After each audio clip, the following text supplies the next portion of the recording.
Hello guys, kaya tayo ngayon nag-vlog kasi nagkasakit ako ilang araw guys. And mga nag-comment ngayon guys, if-pwede naman kung bukas ka mag-comment. Kasi magko-comment sa akin, magsasabi sila sa akin, bakit ganyan? Bakit ganyan yung mukha mo? Bakit ang pangit? Ganyan sasabihin nila. Tapos, dapat ako yung magsasabi doon sa comment, pero sila na agad-agad. Sila yung may sinabi sa akin, pero sabi nila, magpagupit ka na. Sige na. Kaya ako nagpagupit doon kasi dahil lang sa comment nyo. Ganito siya guys, wait lang, ipapakita ko. Ayan siya guys, ganyan.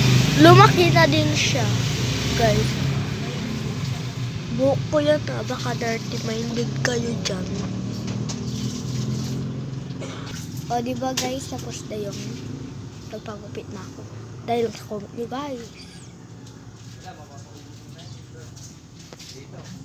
Nahiyaan kasi ako guys nahiyain dati pa. Yun lang guys, bye. Mag-subscribe na kayo, mag-like, mag-comment, at kahit ano pa doon.